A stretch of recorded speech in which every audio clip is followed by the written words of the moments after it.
Okay mga kamads, mga kaibigan, this is a very unfortunate event na nangyari ngayon sa Olops. Malapit lang kasi dito sa amin yan yung Our Lady of Perpetual Succor College dito lang sa Marikina. Now, the curious case here mga kamads, mga kaibigan, is that there are so many angry reacts. Tingnan nyo.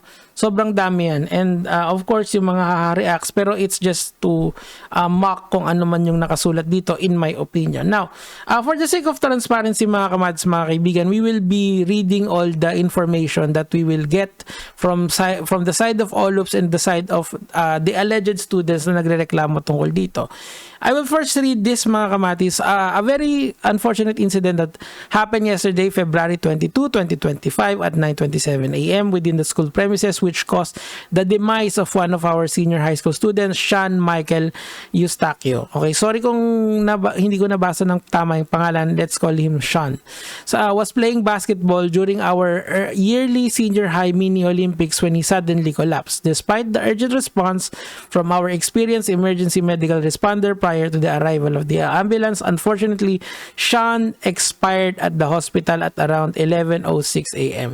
Well, no comment muna tayo, okay? So, we grieved for the loss of our beloved Sean and extended our sincerest condolences to his bereaved family. Sean is one of the cheerful and friendly students who always beamed his sweetest smile to anyone in the community. We will surely miss him. Our Olops family will be extending any and all forms of assistance to help Sean's family, including financial and emotional support. Our guidance office will be conducting stress debriefing and grieving counseling to everyone who witnessed the incident. Sean's demise is unforeseen and isolated. We reassure everyone that our school is continuously putting a premium in the total well-being of our community. We are taking all countermeasures to avoid similar incidents in the future, including strengthening our emergency response protocol. We also reassure everyone that we listen to your comments, suggestions, and grievances as we maintain openness, transparency to all shareholders. As a sign of respect to Sean, our family member, our school will be closed on Monday on February 24. Okay, so let's just be on point here mga kamatis, mga kaibigan, kasi this is a very serious matter. And when I was doing my research here, and in my opinion, parang magkaiba yung nararamdaman ng school sa nararamdaman ng mga estudyanteng i-feature natin, particularly this video. Panoorin natin. So, a little bit of background dito. Ang pangalan nito is si Cozy Boy Carlo, and I did a little bit of research. I do believe na student to doon sa school na yon, and kaibigan to ni Sean. Okay, so pakinggan natin. Ulit. Oh. Kanina. Nasa hospital kami kanina. Nung wala na talagang hindi na ma-revive si Sean, ang sabi ng Olops, sagot na nila ang burol. Ano pa kailangan ng pamilya nyo? Ano bang gusto? Gago, di ba? Ano yun? Carlo, Oh. kanina di ba naghihintay na kami yung sa ilalabas na ni Sean. Nagawa pa nila kumain. Okay, so this is just 29 seconds. Panoorin natin yung part 2. Tayo ka lang doon, dali. Sige. Uy. Wala kang gamit. Sige, gano ka. Nakaganyan ng katawan ni Sean. Ang senior high school teacher, nakaganyan lang. Nakatunga nga lang sila. Diba? Tama ba yun? Magkano ang tuition natin sa Olops?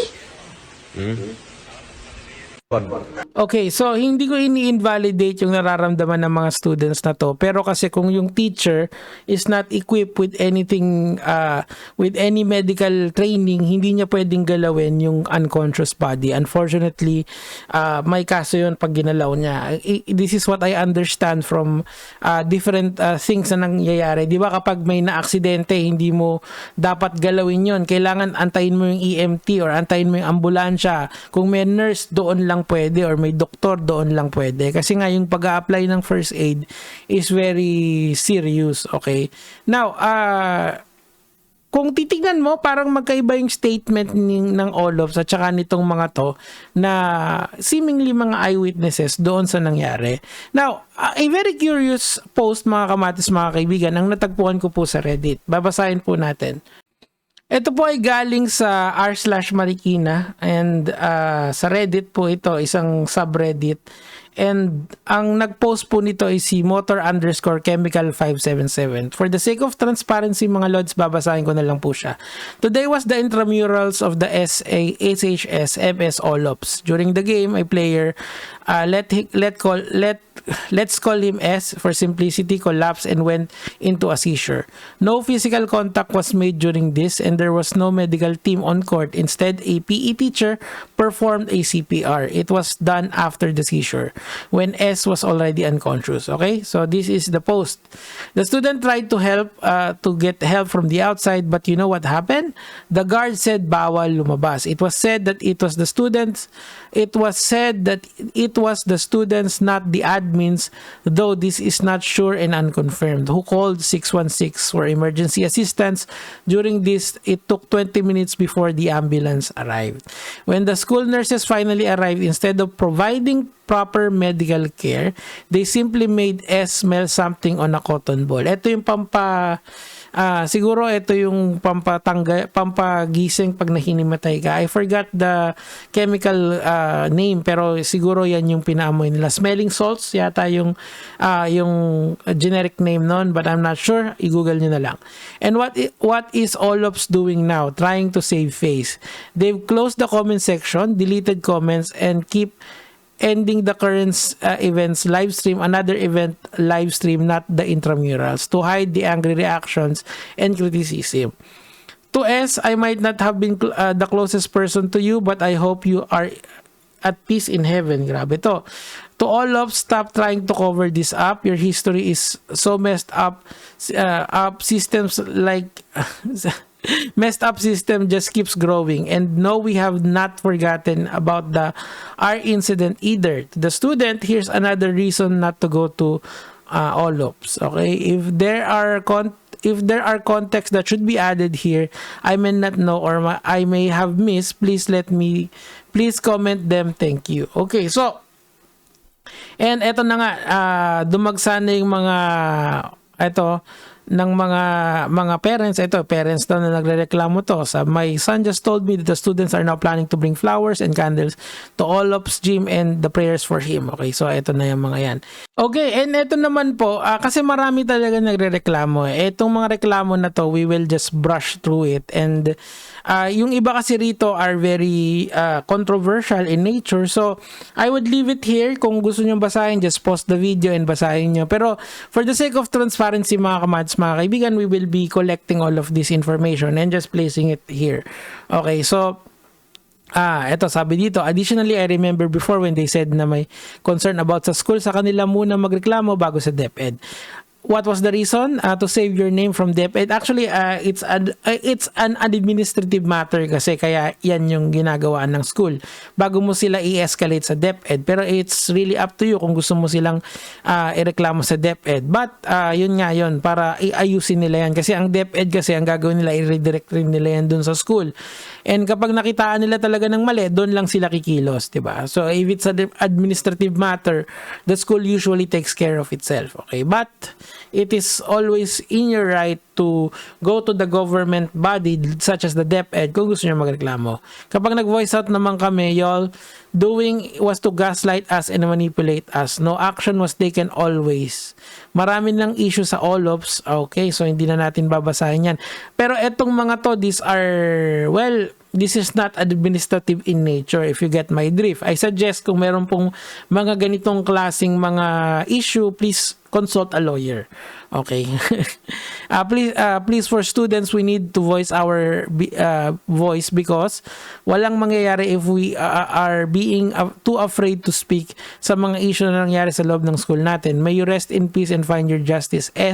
We should not let anything happen after this incident. Okay, so this is the one na coming from r/students PH kay Wild Leather _7718, and ang title na to is This Is Not Right Anymore. So if you want to get the full context of this text, please pause the video and read it on by yourself. Kasi nga, it's a very passionate and very powerful comment coming from this person. Now, let's look at the other comments of people. So, mga kamatis, mga kaibigan, on the same, siguro papakita ko na lang sa inyo yung TikTok. It's named Mitchi,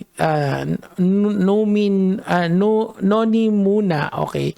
And meron dito mga rants about about Olops. Now, I will not be reading all of this. I would just like you to redirect your information and see, and kayo po yung magtimbang kung sa tingin nyo kung ano yung tama at mali. Kasi po, right now, we have to listen to all sides. Unfortunately, ganun po yung dapat nating gawin dito. Pero ako po, nakikiramay din po ako doon sa namatayan.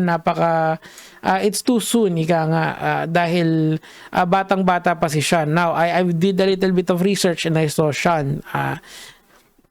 Hindi yung video, but nakita ko yung ibang social media niya, and he's a young man, and of course yung mga ganitong klaseng kaganapan, this is not right, diba? So mga kamatis, mga kaibigan, I guess I will leave you with this.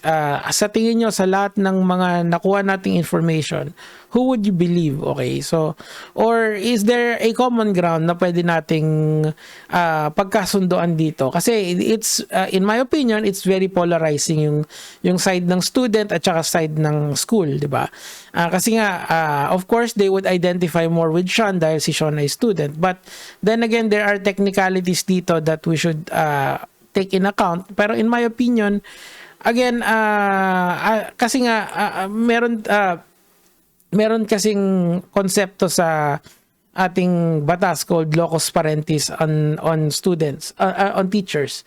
As teachers always are meant to be the second parent of our students. So kung tayo ang tumatayong pangalawang magulang, I guess it entails accountability on all levels. Yun lang naman po yung sa akin for today, Sean. Rest in peace, pare. Gege mga lods.